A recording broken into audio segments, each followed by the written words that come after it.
नमस्कार दोस्तों, मैं हूं कमल यादव और आप देख रहे हैं हिंदी एकेडमी में आज छंद पर परिचर्चा। आज हम चर्चा करेंगे मुख्य रूप से छंद के भेद पर। मित्रों, आप जानते हैं कि छंद के मुख्य रूप से सामान्य रूप से कह सकते हैं कि 3 भेद होते हैं। पहला होता है मात्रिक छंद, दूसरा होता है वर्णिक छंद और तीसरा जो छंद है उसको कहते हैं मुक्त छंद। मैं थोड़ा सा यहाँ पे चर्चा यह करना चाहूँगा कि मात्रिक छंद किसे कहते हैं, वर्णिक छंद किसे कहते हैं और मुक्त छंद किसे कहते हैं। मात्रिक छंद वे छंद होते हैं जिनमें मात्राओं की गणना के आधार पर यह निर्धारित किया जाता है कि यह कौन सा मात्रिक छंद है या मात्रिक छंद का कौन सा भेद है। दूसरा है वर्णिक छंद।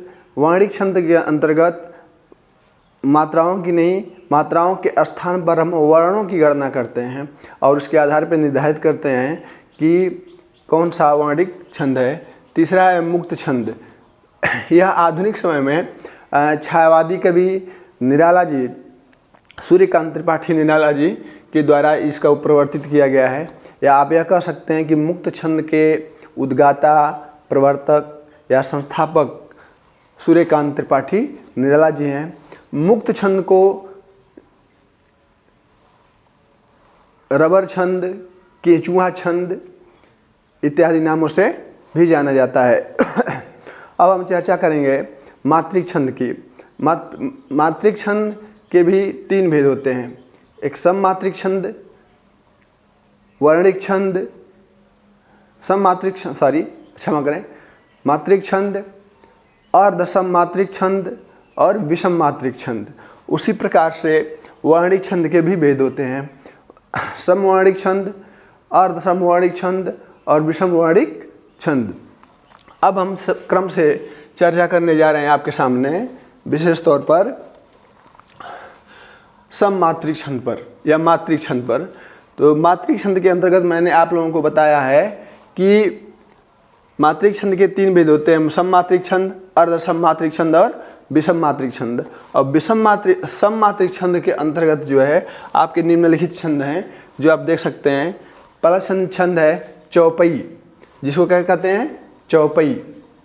चौपई छंद, चौपाई छंद, अरिल या अडिल छंद, तोमर छंद, लावनी जिसको राधिका छंद भी के नाम से भी जानते हैं, और रोला है, दिक्पाल है, गीतिका, हरिगीतिका, रूपमाला, त्राटक छंद और वीर छंद। वीर छंद को हम आला छंद के नाम से भी जानते हैं। इस प्रकार से हमने सममात्रिक छंद के अंतर्गत चौपई, चौपाई, अरिल या अडिल, तोमर, लावनी या राधिका छंद, रोला छंद, दिग्पाल छंद, रूपमाला छंद, गीतिका छंद, हरिगीतिका छंद, त्राटक छंद, वीर छंद या आला छंद की चर्चा करते हैं। अब इसके आगे हम आपको बताएंगे कि अर्धसममात्रिक छंद।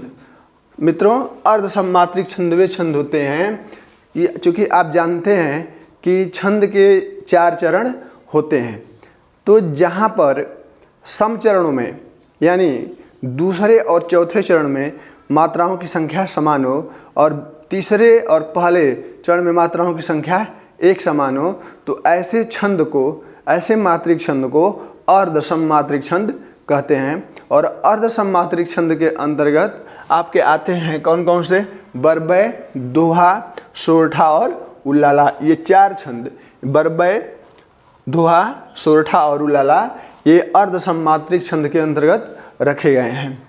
इसी प्रकार से विषम मात्रिक छंद, जिनके विषम मात्रिक छंद के अंतर्गत जो है कुंडलिया और छप्पय, इन 2 छंदों को रखा गया है। इसके बाद हम चर्चा करेंगे वर्णिक छंद में। हम वर्णिक छंद की चर्चा करते समय प्रारंभ में हमने बताया है कि वर्णिक छंद वे छंद हैं जिनमें मात्राओं की नहीं बल्कि वर्णों की गणना करके यह निर्धारित किया जाता है कि यह छंद वर्णिक छंद का कौन सा भेद है। और वर्णिक छंद में भी 3 भेद होते हैं, समवर्णिक छंद, विषमवर्णिक छंद और अर्धसमवर्णिक छंद। परंतु विशेष तौर पर हम जो है वर्णिक छंद में समवर्णिक छंद की चर्चा करने जा रहे हैं आपके सामने। जो ऐसे देखिए, मालिनी छंद, शालिनी छंद, वंशस्थ छंद, वसंत तिलका छंद, द्रुत विलंबित छंद, इंद्र वज्रा छंद, उपेंद्र वज्रा छंद और भुजंगी प्रयात, त्रोटक छंद, मंदाक्रांता, मौक्तिक दास शिखरणी, शार्दुल विक्रीडित। और इसी छंद के अंतर्गत जो है आपका आता है एक सवैया छंद। सवैया छंद समवर्णिक छंद का ही एक भेद है, परंतु इस सवैया छंद के अंतर्गत जो है 3 भेद किए गए हैं। जो पहला क्या है, मंदिरा सवैया, दूसरा है मतगंध सवैया, तीसरा है द्रुत विलंबित सवैया और चौथा है सुंदरी सवैया। इस प्रकार से सवैया छंद जो समवर्णिक छंद का एक भेद है, इसके अंतर्गत भी 3-4 भेद होते हैं। पहला है मंदिरा सवैया, दूसरा है मतगंध सवैया, दुर्मिल सवैया और सुंदरी सवैया। इस प्रकार से सवैया के छंद के 4 भेद हो गए। अगला आता है दंडक छंद। दंडक छंद भी समवर्णिक छंद का एक भेद है, परंतु इसके भी 3 भेद होते हैं, मनहरण, कवित्त और धनाक्षरी।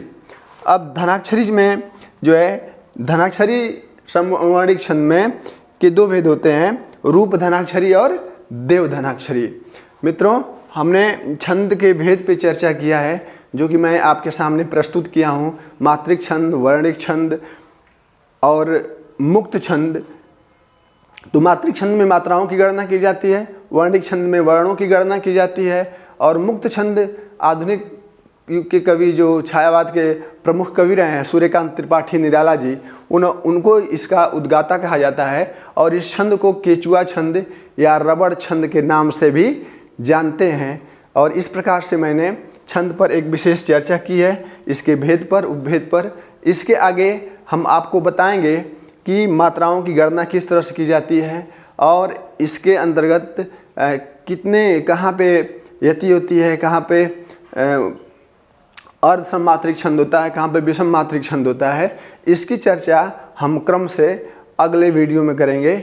मैं पूरे विश्वास के साथ कहता हूँ कि मेरे द्वारा बताया गया यह वीडियो आपको पसंद आया होगा और मैं आपसे विनम्र निवेदन करता हूँ कि आप इसको लाइक, शेयर और सब्सक्राइब करें। इन्हीं के साथ मैं अपनी वाणी को विराम देता हूँ। धन्यवाद।